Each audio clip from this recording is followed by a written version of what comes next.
Tanto no Antigo quanto no Novo Testamento, observamos a obediência como um sinal de fé e amor a Deus, por parte daqueles que são alcançados por Ele. A obediência é o princípio para o cumprimento de toda a promessa de Deus na nossa vida. Eu sou Jonathan Cadiz e vamos hoje para mais uma lição da nossa Escola Bíblica Dominical.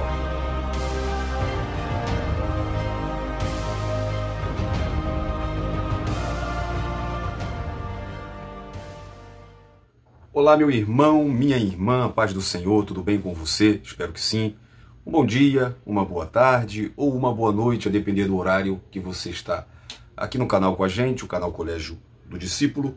É um privilégio podermos estar juntos em mais um dia para falarmos da Palavra de Deus. Em especial, vamos falar hoje da nossa lição da Escola Bíblica Dominical, da classe dos adultos da CPAD, a Casa Publicadora das Assembleias de Deus. Estamos, claro, no quarto trimestre desse ano de 2024. A nossa revista é comentada pelo pastor Elinaldo Renovato de Lima e ela tem por tema as promessas de Deus.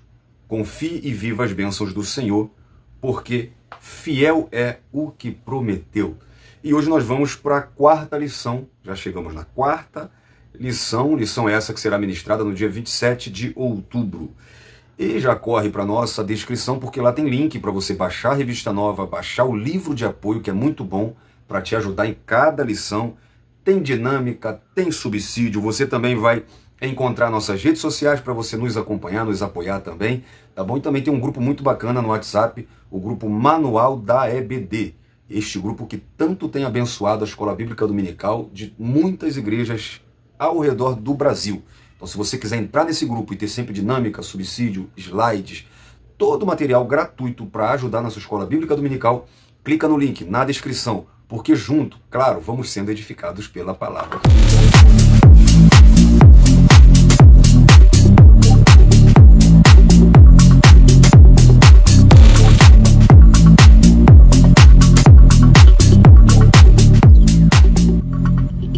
Pois bem, meus irmãos, eu já quero agradecer a você. Para mim é uma honra tamanha podermos estar aqui juntos, podermos chegar em mais uma lição, caminhando e conversando, aprendendo um com os outros. Você que está apoiando sempre o canal, muito obrigado, tá bom? Deus abençoe sua vida. Não esqueça hoje, tá, de compartilhar esse vídeo com alguém. Compartilha para o máximo de amigos que você puder, tá bom? Deixa o seu like, o seu joinha para ajudar também o canal.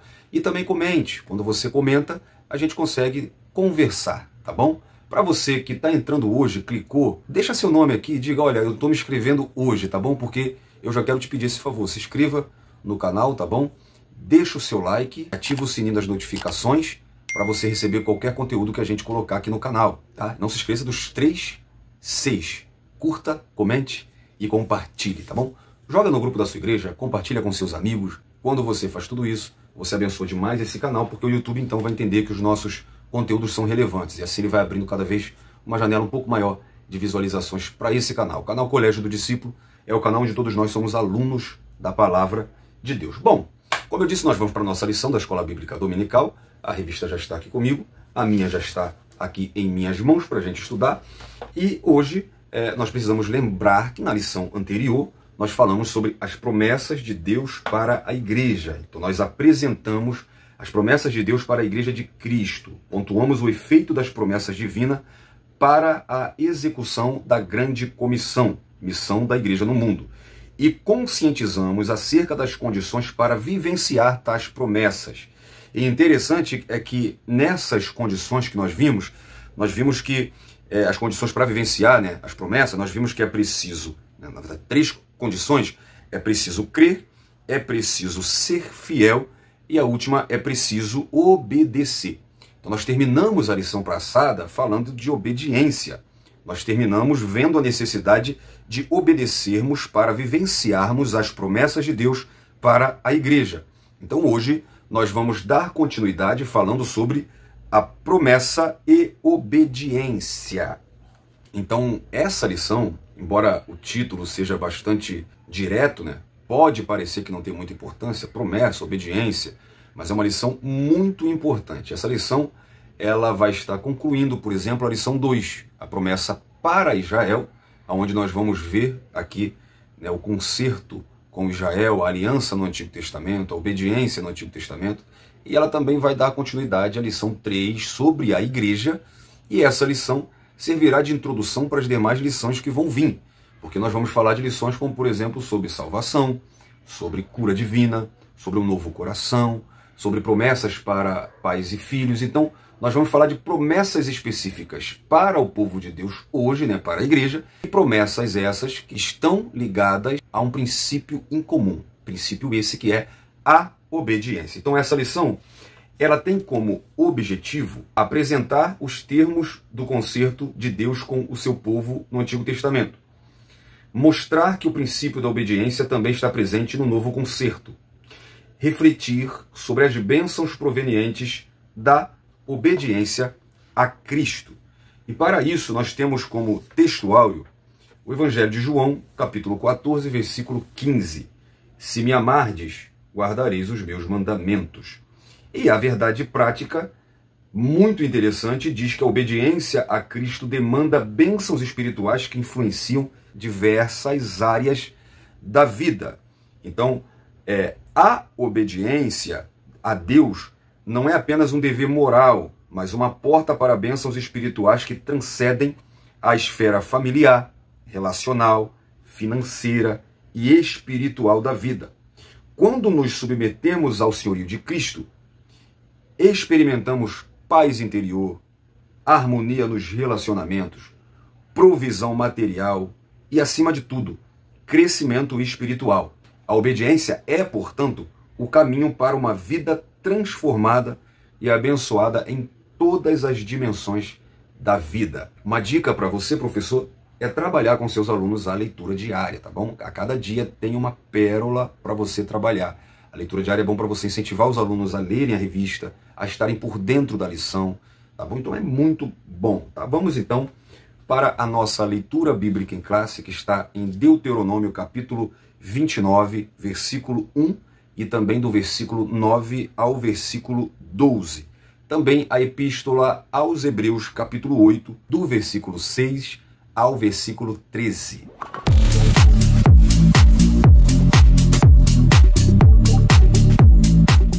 Deuteronômio, capítulo 29.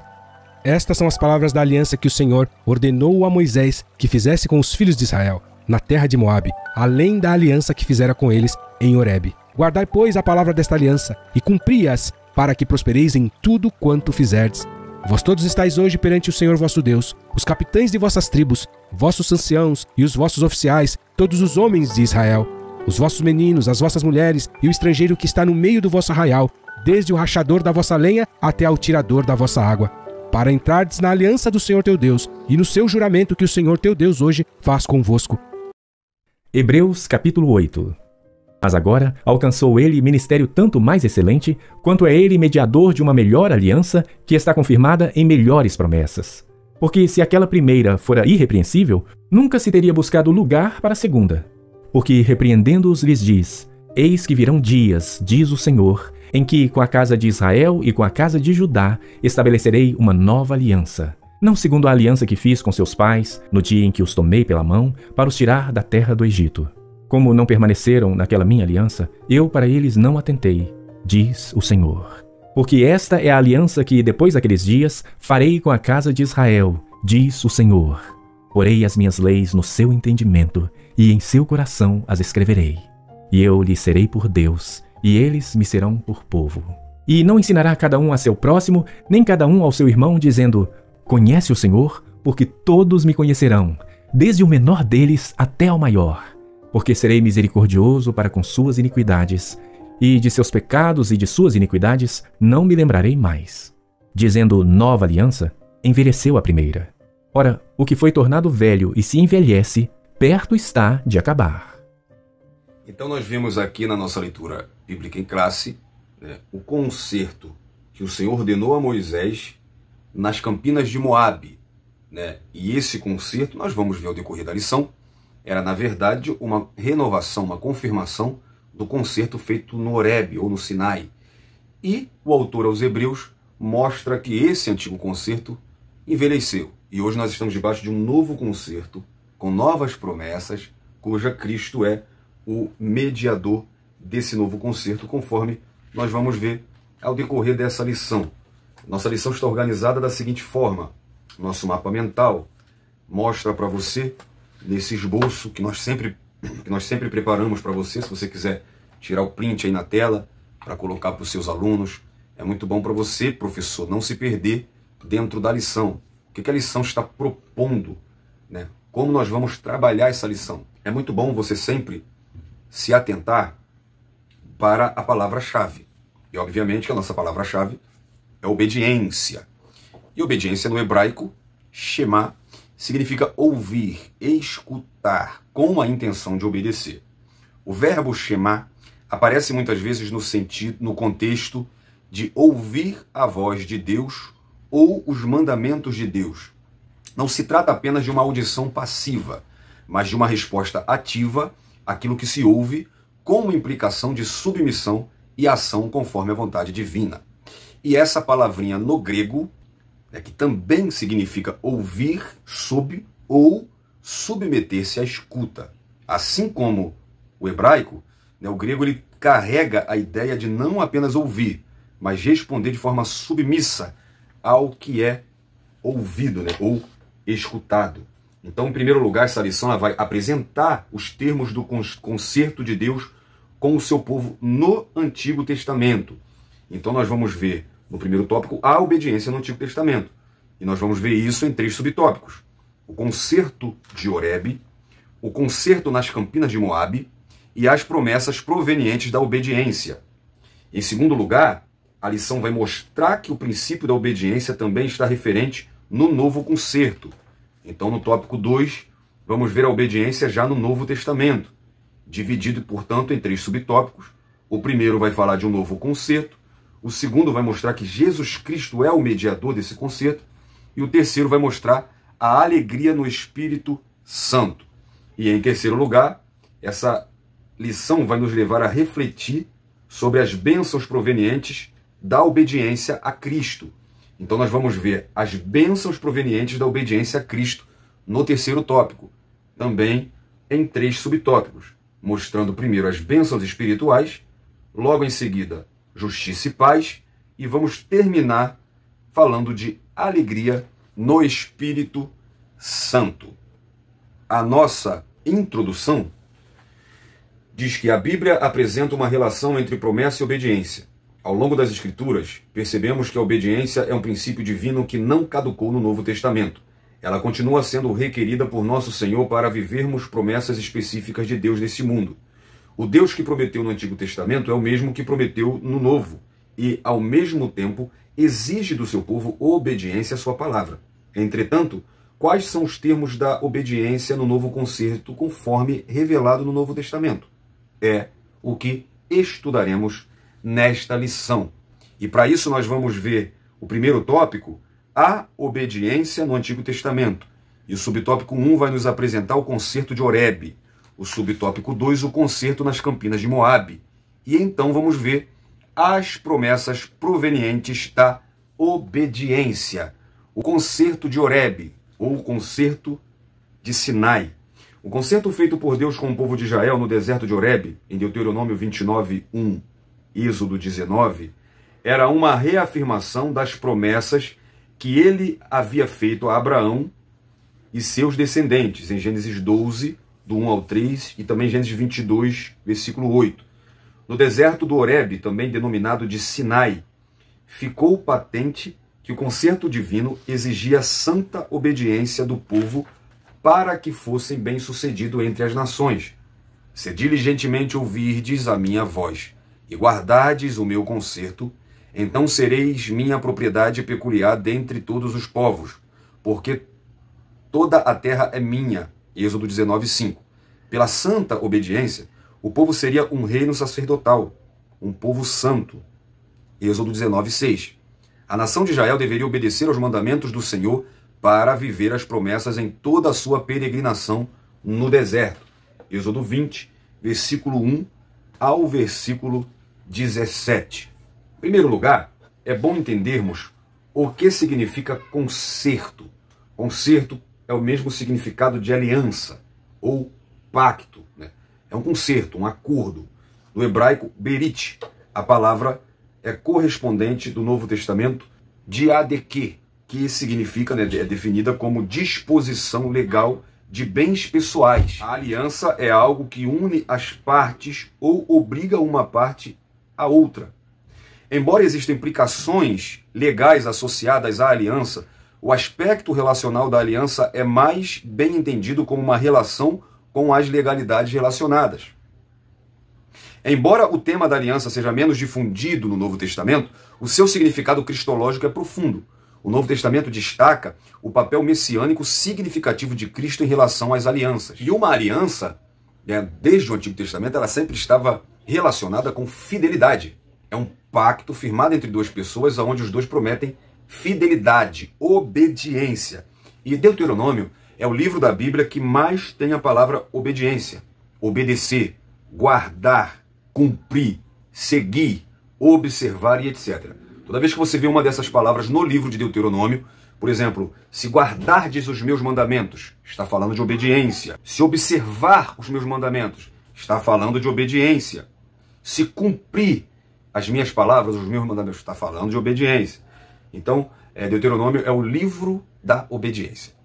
Então Deus, ele tirou o povo do Egito e a caminho de Canaã, né, a terra prometida, Deus falou do seu povo de modo muito solene acerca de como deveriam se comportar diante de sua presença. E por volta de 1491 a.C., o Senhor declarou ao seu povo as suas leis, testemunhos e juízo, e fez-lhes promessas condicionais à obediência deles. Então, depois de Deus revelar os 10 mandamentos e muitas outras leis do concerto, os israelitas juraram em uma só voz. Em Êxodo 24, 3, eles juraram obediência. Tá? E com a resposta positiva, cumprindo sua parte de obedecer, eles então poderiam usufruir das bênçãos do Senhor. E é bom a gente analisar que no Antigo Testamento, geralmente, as promessas de Deus no sentido de abençoar o seu povo estavam fundamentadas em pactos, em alianças, concertos, né, e leis, que o Senhor os entregaria para que, através de uma resposta positiva, eles pudessem então usufruir, né, de bênçãos prometidas. Então, os israelitas chegaram no Monte Sinai, né, ali no deserto do Horebe ou do Sinai, e receberam a notícia de que Deus se encontraria com eles em 3 dias. Todos deveriam limpar suas vestes e preparar o coração, em Êxodo 19. No 3º dia, Deus manifestou-se sobre o Monte Sinai, acompanhado de relâmpagos, de trovões, de uma nuvem expressa, de voz de trombeta, de um terremoto, fumaça, de fogo.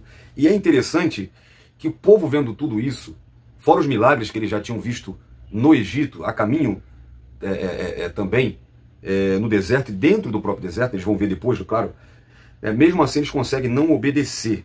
Então Moisés, ele recebeu ordem para escalar o Monte Sinai e se encontrar com Deus. E nesse momento Deus deu-lhe oralmente os 10 mandamentos, né, tanto os 10 mandamentos como as 70 leis que compõem o livro do concerto. E em seguida Moisés desceu do monte e repetiu as palavras do Senhor ao povo. O povo concordou com tudo que Deus havia dito a Moisés, como eu disse em Êxodo 24, 3, e juraram obediência. Então Moisés escreveu nos registros dos israelitas tudo o que havia dito a eles. Construiu um altar com 12 colunas e sacrificou com sangue sobre esse altar para ratificar a instituição deste concerto. Lembrando que esse concerto, ele é uma afirmação do concerto que Deus fez com Abraão, em Gênesis 12. Mas nós vamos ver no subtópico 2 um outro concerto após esse, que é o concerto das Campinas de Moabe. Muitos anos se passaram depois do concerto de Horebe, em Êxodo 19, e a maioria dos peregrinos haviam perecido no deserto. Então Moisés reuniu novamente o povo, agora nas Campinas de Moabe, pois uma nova geração estava prestes a entrar na terra prometida. Estas são as palavras do concerto que o Senhor ordenou a Moisés, na terra de Moabe, que fizesse com os filhos de Israel, além do concerto que fizeram com eles em Horebe, em Deuteronômio 29:1. A exposição básica desse concerto pode ser vista em Deuteronômio 4 a Deuteronômio 26:19, bem como sua ênfase nas bênçãos e maldições dos capítulos 27 a 30 do mesmo livro. Tudo nesse concerto dependeria da fidelidade do povo de Israel aos mandamentos divinos. Então, perceba que o texto diz que este foi um concerto além do concerto que Deus tinha feito com eles em Horebe. Então, o concerto de Horebe, né, ou de Sinai, né, o concerto da aliança mosaica, ele não foi alterado em Moabe, tá bom? Ele apenas foi repetido para que a nova geração soubesse quais eram os seus compromissos e direitos dentro dessa aliança. No Horebe, Moisés havia sido o mediador da aliança, né, entre o Senhor e Israel. Agora, 40 anos depois, essa aliança é renovada em Moabe, quando o povo está prestes a entrar na Terra Prometida. Essa nova geração substitui aquela que morreu no deserto. Então, veja a importância, né, da renovação da aliança, para que a nova geração não pensasse que a lei dada aos pais não se aplicava a eles, e que podia, por isso, né, poderiam ignorá-la. Então, Moisés, instruído por Deus, vai renovar, reafirmar. Né? Era extremamente importante que o povo se lembrasse constantemente disso. É o motivo pelo qual Deus ordenou, né, que meditassem e ensinassem as suas palavras aos seus filhos, por exemplo, Deuteronômio 6, do versículo 6 ao 9. Né? Agora, né, que já havia se passado muitos anos, e muitos já haviam perecido no deserto, então Deus, ele repete, relembra, renova o concerto. O povo, ele está agora nas campinas de Moabe, eles estão próximo de entrar na Terra Prometida. E antes disso, era importante a renovação desse pacto, com seus privilégios, né, em caso de uma resposta obediente. E é claro, você sabe, é evidente que Israel falhou.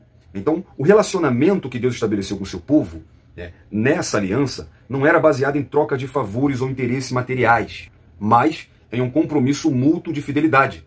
As bênçãos que o povo de Israel receberiam em consequência da obediência aos preceitos divinos não era uma espécie de barganha.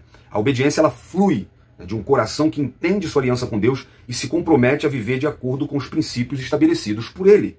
Essa aliança também é chamada da aliança palestínica, a aliança da terra, à luz de todos os poderosos atos de Deus em favor de Israel, e Deus vai lembrar todos eles ao povo, né, em Deuteronômio. Ele tinha todo o direito de esperar que eles seguissem fielmente a esse pacto e assim prosperassem. Porém, sendo a natureza humana, né, aquilo que ela é, mesmo manifestações miraculosas de poder nem sempre levavam à fé e ao arrependimento. Então, Deuteronômio é um documento de renovação do pacto e tem por base o pacto estabelecido primeiramente no Monte Sinai, né, no Horebe.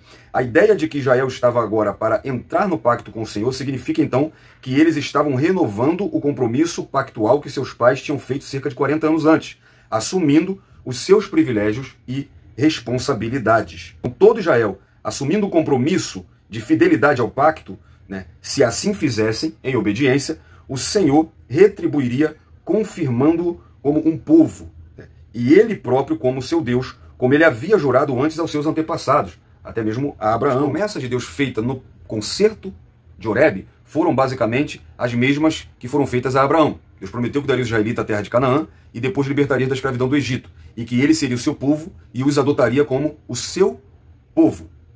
Depois de Deus revelar os 10 mandamentos, e com muitas outras leis do concerto, os israelitas juraram numa só voz, como eu falei, em Êxodo 24:3. Sem essa promessa solene de aceitarem as normas da lei de Deus, o concerto entre eles e o Senhor não teria sido firmado.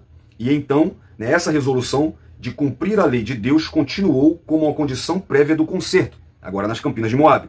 Somente pela perseverança na obediência aos mandamentos do Senhor e dos sacrifícios determinados no concerto é que Israel continuaria como a possessão preciosa de Deus e, igualmente, continuaria a fazer parte das promessas e receber, assim, então, portanto, as suas bênçãos. E o subtópico 3 mostra, então, as promessas provenientes da obediência. O concerto de Moabe mostra uma lista de promessas que seriam proferidas no Monte Gerizim, bênçãos no campo, na cidade, na procriação, na vida doméstica, ao entrar e a sair da terra, Deuteronômio 28, do 1 ao 14. Em toda a área da vida dos judeus, as bênçãos divinas seriam derramadas como consequência da obediência aos mandamentos divinos estabelecidos nos concertos proferidos por Moisés. Também é verdade que as maldições seriam proferidas no Monte Ebal, como consequências da desobediência aos mandamentos do Senhor, em Deuteronômio 27, do 11 ao 26. Portanto, no Antigo Testamento, vemos que a obediência tinha uma relação direta ao cumprimento de uma promessa na vida do povo de Israel. Então, o Deuteronômio 28 mostra as bênçãos da obediência proferidas em Gerizim. Já o 27, do 11 ao 26, mostra as maldições proferidas no Monte Ebal. Moisés, ele instruiu o povo em sua chegada, né, ali, a se dividir em dois grupos, por tribos.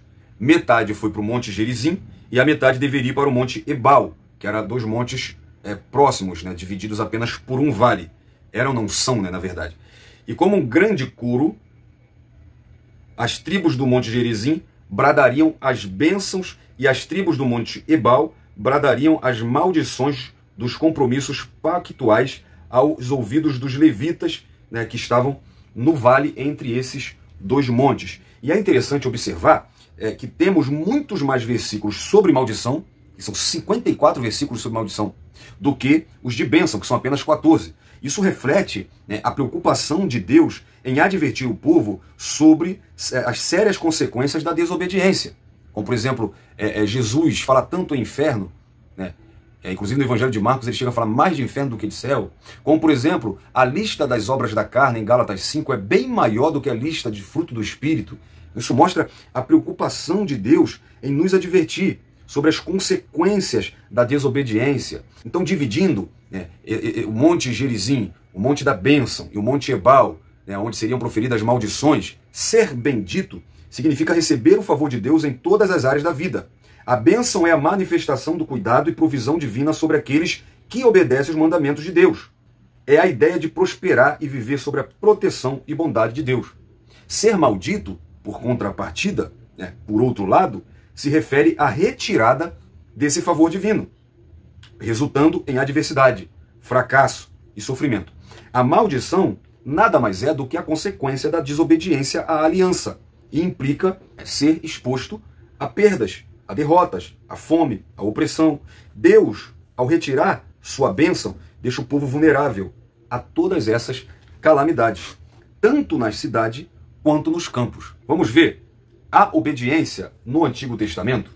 Moisés instruiu o povo para a obediência ao Senhor, em Deuteronômio 5, também 17. Josué e os israelitas comprometeram-se a obedecer a palavra para que fossem prósperos. Josué 1, do 7 ao 8. José foi um dos grandes exemplos de prosperidade no Egito, através da obediência ao Senhor, em Gênesis 39, versículo 2 e também 23.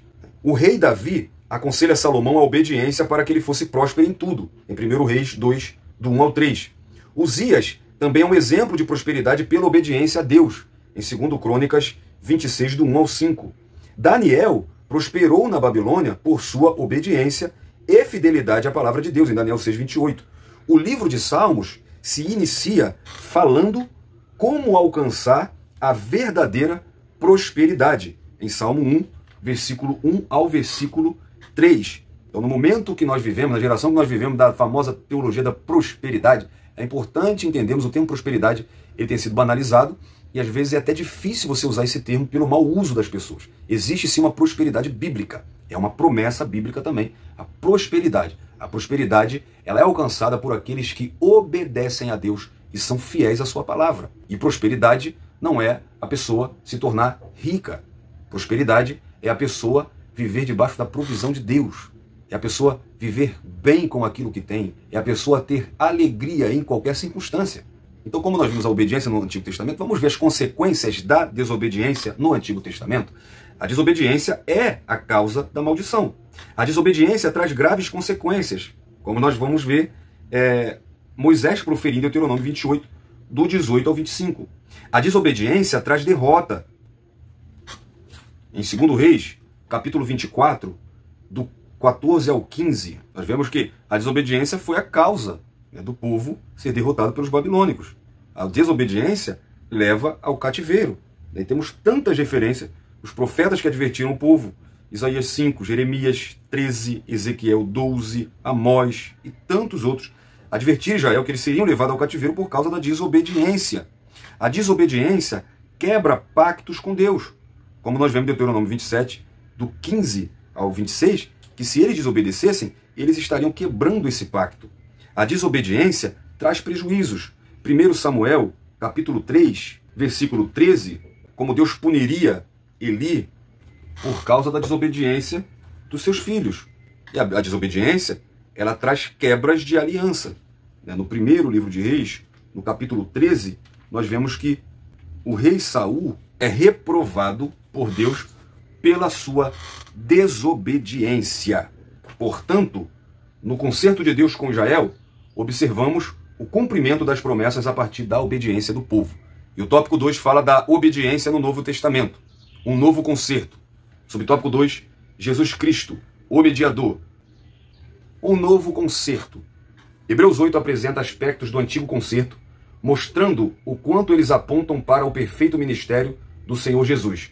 Ali, vemos que o relacionamento entre Deus e o seu povo se dava por meio de uma fé manifestada pela obediência aos mandamentos da lei e a observação ao sistema de sacrifício do Antigo Testamento. Contudo, o profeta Jeremias profetizou que chegaria o momento em que Deus instituiria um novo pacto, em que sua lei se estabeleceria no interior da pessoa, isto é, no coração. Mas esse é o concerto que trarei com a casa de Israel, depois daquele dia, diz o Senhor. Porei minha lei no seu interior, e a escreverei no seu coração, e eu serei o seu Deus, e eles serão o meu povo. Isto está em Jeremias capítulo 31, versículo 33, e é citado pelo autor aos Hebreus, capítulo 8, do versículo 8 ao 12, que é a nossa leitura bíblica em classe. Então isso implica que, em vez de seguirmos apenas regras externas, temos a direção do Espírito Santo que nos guia e transforma de dentro para fora. Deus sempre desejou um relacionamento íntimo e autêntico com o ser humano. No Antigo Testamento, as práticas da obediência à lei e os sacrifícios eram, de fato, muitas vezes vistos como meios de obter as bênçãos divinas. No entanto, no Novo Testamento, traz uma revelação mais profunda sobre a verdadeira natureza da obediência. A obediência que Deus deseja não é apenas externa ou ritualística, mas sim uma obediência que brota de um coração transformado. Quando Jesus fala sobre amar a Deus de todo o coração, de toda a alma e de todo entendimento, em Mateus 22, versículo 37, ele enfatiza a necessidade de um amor e uma devoção que vão além das ações superficiais. Obedecer de todo o coração envolve o que pensamos, o que sentimos e o que fazemos. É mente, emoção e vontade. Há uma progressão natural nesse processo. Os pensamentos influenciam as emoções e as emoções moldam as vontades que se manifestam, então, em ações. Então, Deus, ele faz agora, com a queda de Israel, um novo concerto, que na verdade já estava planejado. Porque nossos amigos, por exemplo, aliancistas, que são adeptos da teologia da substituição, por exemplo, vão dizer, criticando o dispensacionalismo. Então quer dizer que Deus falhou. E aí Israel não aceitou e teve que pegar e fazer um plano correndo com a igreja para consertar as coisas. Claro que não. Jesus é o Cordeiro morto desde a fundação dos séculos. A igreja, nós, somos eleitos antes da fundação do mundo. Acontece que Deus, já sabendo da queda de Israel, já também, em sua presciência, sabia desse parêntese na história que é a igreja. A igreja, a dispensação da graça que nós vivemos hoje, ela é um parêntese. Enquanto isso, Israel afastado de Deus, Deus tem tratado, trabalhado com a igreja, da qual Deus fez um pacto, uma aliança, um novo concerto. E ele retomará o seu concerto com Israel futuramente. Nós vimos um pouquinho isso na lição de número 2. Então, esse novo concerto, esse novo testamento, essa nova aliança, ela tem Cristo como o seu mediador. O Senhor Jesus é o mediador que estabelece o novo concerto, o novo pacto, profetizado pelo profeta Jeremias e afirmado em Hebreus 8:10. Em vista disso, podemos afirmar que o novo pacto é uma promessa de graça e amor de Deus aos que respondem com arrependimento e fé à oferta de salvação. Assim, o relacionamento da obediência entre o salvo e Deus se dá nos termos do novo concerto, em que o Senhor Jesus é o verdadeiro mediador, ou o único mediador. Em 2 Timóteo, 1 Timóteo, na verdade, capítulo 2, versículo 5. Porque há um só Deus e um só mediador entre Deus e os homens, Cristo, o homem. Ou seja, há um só Deus, da qual nós estávamos afastados, nós, homens, caídos pelo pecado. E só há um mediador que pode nos resgatar, nos restabelecer, nos remir e fazer de novo o homem ter um relacionamento com Deus. Só há um, que é Cristo.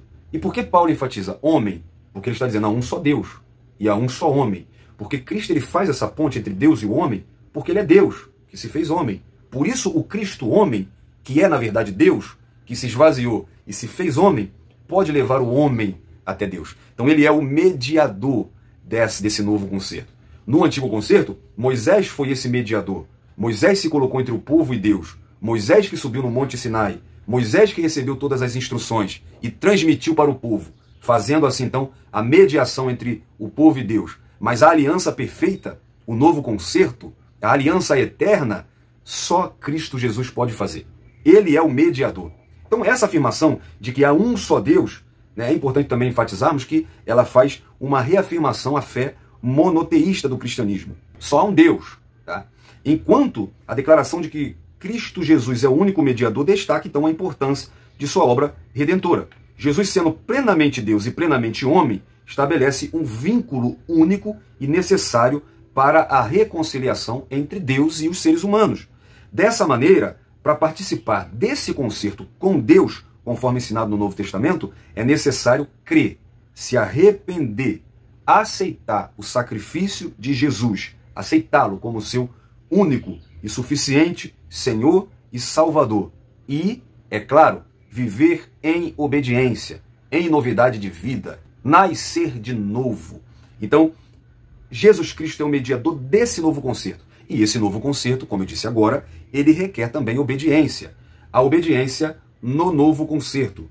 Os ensinos do Novo Testamento mostram que fé e obediência andam lado a lado. Nosso Senhor ensinou: se me amardes, guardareis os meus mandamentos, em João 14,15. Essa expressão guardareis também pode ser substituída por obedecereis. Isso significa que o nosso amor pelo Salvador, que foi primeiramente obediente ao Pai, conforme Filipenses, capítulo 2, versículo 8, né, que diz que ele, sendo achado na forma de homem, humilhou-se a si mesmo, sendo obediente até a morte, né, e morte de cruz, não pode ser apenas de palavra, mas em atos de obediência. Atos 26, 19. Pelo que, ó rei Agripa, não fui desobediente à visão celestial. É Paulo falando quando ele tem aquele encontro com Cristo ao caminho de Damasco. E ele então não foi desobediente, ele obedeceu. Obedeceu como? Praticando. Então, a obediência não é mostrada apenas em palavra, mas em atos de obediência. Dessa forma, podemos desfrutar de bênçãos espirituais provenientes de uma vida de obediência a Deus e a sua palavra. Quando eu leio Tiago 2,19, né, Tiago nos lembra que até os demônios acreditam em Deus e tremem, tá? Tá melhor do que muita gente. Mas isso não é o suficiente. A verdadeira fé se manifesta em ações. Não é religião, não é o ecumenismo que vai dizer para você que toda religião é agradável, é aceita. Obviamente que não. O evangelho não é religião. Esse novo concerto não é religiosidade. Não é acreditar em um Deus e ser bonzinho. Vai além disso. É obediência aos mandamentos de Deus. É uma evidência concreta de que nossa fé não é apenas teórica, mas é viva e ativa. Em João 14:21, Jesus afirma: quem tem os meus mandamentos e os guarda, esse é quem me ama. O amor de Deus se expressa através da obediência às suas instruções. Essa prática é um reflexo de um coração que valoriza e honra a relação com o Criador. Então, em resumo, a verdadeira fé e amor a Deus se evidenciam por meio da obediência prática à sua palavra. É um ciclo que se retroalimenta. Quanto mais obedecemos, mais crescemos em fé e amor. Quanto mais confiamos e amamos, mais desejamos obedecer. Então, no novo concerto, é fundamental a obediência. E nesse novo concerto também tem promessas. Promessas essas que são provenientes dessa obediência. Então, para nós entrarmos nessa terceira parte, né, nós finalizamos então mostrando que o Novo Testamento mostra Jesus como a nova aliança, cumprindo a promessa de salvação a todos que respondem com arrependimento e fé. Então esse é o novo concerto. Então o terceiro tópico mostra bênçãos provenientes da obediência a Cristo. Bênçãos espirituais, justiça e paz e alegria no Espírito Santo. Bênçãos espirituais. No Novo Testamento, é o Espírito Santo que rege a vida dos que fazem parte do novo concerto por meio de Jesus Cristo, mediante a fé. 2 Coríntios 3, do 4 ao 6. Nesse contexto, aprendemos que uma vida de obediência a Cristo mediante a obra do Espírito Santo demanda bênçãos de natureza espiritual, que abarcam todas as áreas da nossa vida. Porque o reino de Deus não é comida nem bebida, mas justiça e paz e alegria no Espírito Santo. Romanos 14, 17. Efésios capítulo 1, versículo 3, diz que bendito seja o Deus e Pai de nosso Senhor Jesus Cristo, que nos tem abençoado com todas as bênçãos espirituais nos lugares celestiais em Cristo. Esse texto nos ensina sobre a generosidade de Deus em nos conceder bênção que não são apenas materiais, mas profundamente espirituais e eternas. Isso nos encoraja a valorizar a dimensão espiritual da nossa vida, reconhecendo que todas as nossas necessidades são supridas em Cristo. Essa passagem nos convida a viver em gratidão e adoração, conscientes de que em Cristo somos ricos em bênçãos que transcendem as circunstâncias terrenas e se situam na esfera espiritual do reino de Deus. As bênçãos espirituais mencionadas incluem a salvação, a adoção como filhos de Deus, a regeneração e a presença do Espírito Santo, entre outras e outras promessas espirituais feitas à igreja, que são mediante a obediência. Então, isso é importante para nós também derrubarmos um pouco. Você, professor, toca nesse assunto na sua classe, na sua igreja. É importante a gente falar sobre isso. Falar que da teologia da prosperidade, tá? De que um cristão que no momento não está atravessando um momento bom financeiro na sua vida, ele está debaixo de maldição, ele está fora do propósito de Deus, sabe? Parece até os amigos de Jó, acusando Jó de estar passando por uma provação muito grande porque está em pecado, está em maldição, sabe? De que quando você faz alguma coisa para Deus, Deus é obrigado a lhe recompensar com bênçãos materiais, mostrando para as pessoas que ser um cristão bem-sucedido, ser um cristão que goza das bênçãos de Deus, é ser um cristão rico, próspero, que tem a conta bancária cheia. As bênçãos de Deus, ela vai além disso. O Evangelho não nos oferece uma barganha. O Evangelho não nos oferece uma vida terrena, financeiramente boa, sabe? Então você precisa aprender o que é prosperidade. Existe uma prosperidade bíblica, uma promessa bíblica. Debaixo da obediência nós podemos ter essa prosperidade bíblica. Mas o que é essa prosperidade? Bom, eu já falei no tópico anterior, que a prosperidade vai além, né, de dinheiro ou de riqueza. Mas preste atenção que eu vou te mostrar que a verdadeira bênção não é apenas riqueza e saúde física. Jesus, sendo rico, se fez pobre, em 2 Coríntios 8:9. Pedro e João disseram claramente que não possuíam ouro nem prata, em Atos 3, versículo 6. Paulo experimentou o período de pobreza, Filipenses 4, do 11 ao 13, e ele diz que ele sabia lidar com isso. Em 2 Coríntios 6, 10, ele diz: como contristados, mas sempre alegres, como pobres, mas enriquecidos a muitos, como nada tendo e possuindo muito. Tiago, capítulo 2, versículo 5, ouvi, meus amados irmãos, porventura não escolheu Deus aos pobres deste mundo para serem ricos na fé e herdeiros do reino que prometeu aos que amam? Nós vemos que as comunidades inteiras de cristãos no Novo Testamento eram pobres, e não eram pouco não, eram muitos pobres. Em 2 Coríntios, por exemplo, capítulo 8, versículo 2, Paulo diz: como em muita prova de tribulação houve abundância do seu gozo, e como a sua profunda pobreza superabundou em riqueza de sua generosidade. E em Romanos 15, 26, Paulo está fazendo uma doação, está recolhendo oferta para ajudar os cristãos pobres lá de Jerusalém. E em Apocalipse 2, 9, nós vemos que a igreja de Esmirna, ela era uma igreja fisicamente pobre, mas espiritualmente rica. Jesus disse em Mateus, capítulo 6, versículo 19, não ajuntem tesouro na terra, onde a traça e a ferrugem tudo consome, e onde os ladrões minam e roubam. Mas ajuntem tesouro no céu, onde nem a traça nem a ferrugem consome, e os ladrões não minam e nem roubam, porque onde tiver o teu tesouro, ali também estará o vosso coração. E Paulo ensina uma lição muito importante em 1 Timóteo, capítulo 6, a partir do versículo 7, porque nada trouxemos para esse mundo, e manifesto é que nada podemos levar dele.